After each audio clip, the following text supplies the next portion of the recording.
India దెబ్బకు బంగ్లాదేశ్ కు ఒక్క దెబ్బకు బాక్సులు బద్దలయ్యాయి. తేలికగా అటు నుంచి ఇటు ఎగుమతి చేసుకునేందుకు ఉన్న అవకాశాన్ని తాత్కాలిక పాలకులు కాలదనడంతో ఇప్పుడు బంగ్లాదేశ్ వ్యాపారం కోసం ఆగ్నేసియా దేశాల కాళ్లు పట్టుకోవాల్సి వస్తోంది. భారత్తో వాణిజ్య ఒప్పందాలతో బంగ్లాదేశ్ తాత్కాలిక ప్రభుత్వ అధిపతి మహమ్మద్ యూనస్ తన దృష్టిని ఆగ్నేయాసియాపై ఫోకస్ చేశాడు. మలేషియా పర్యటనలో బంగ్లాదేశ్ ప్రధాన సలహాదారు ప్రొఫెసర్ మహమ్మద్ యూనస్ 5 అవగాహన ఒప్పందాలు కుదుర్చుకున్నామన్నాడు. రక్షణ, వాణిజ్యం, విద్య, మౌలిక సదుపాయాలు, ఇంధనం వంటి విభిన్న రంగాలలో ఈ ఒప్పందాలు కుదిరాయి. ఉన్నత విద్య, దౌత్యవేత్తల శిక్షణ, హలాల్ పర్యావరణ వ్యవస్థ అభివృద్ధి వంటి అంశాలపైన ఇరు దేశాలు డీల్స్ కుదుర్చుకున్నాయి. మలేషియా పర్యటన మొదటి రోజే ఆయన 5 కీలక ఒప్పందాలకు సంతకాలు చేయడం ఆ దేశం ఇండియాతో ఎదురవుతున్న సంక్షోభాన్ని అధిగమించేందుకు ప్రయత్నిస్తున్నట్టుగా తెలుస్తోంది. రక్షణ, వాణిజ్యం, విద్య వరకు రెండు దేశాలు పలు రంగాల్లో కొత్త డీల్స్ చేసుకున్నాయి.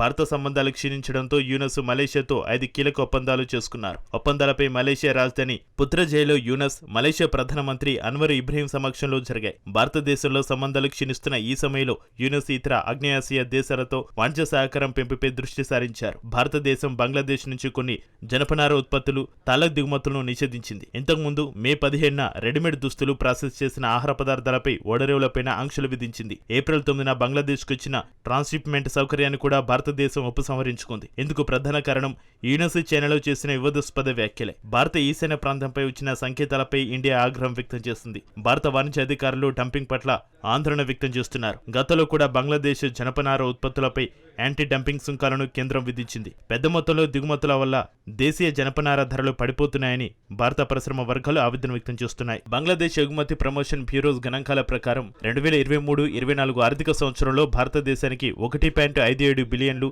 సుమారు 14,000 కోట్ల విలువైన వస్తువులు మాత్రమే ఎగుమతి అయ్యాయి. ఇది బంగ్లాదేశ్ మొత్తం ఎగుమతి ఆదాయంతో 3.75% వాటా మాత్రమే. వీటిలో కేవలం 1% మాత్రమే సముద్ర మార్గం ద్వారా, మిగతా భాగం భూసరిహద్దు పోర్టుల ద్వారా వెళ్తోంది. సంబంధాలు సజావుగా సాగినప్పుడు బంగ్లాదేశ్ ఉత్పత్తులు ఎక్కువగా ఇండియాకు పోటెత్తేవి.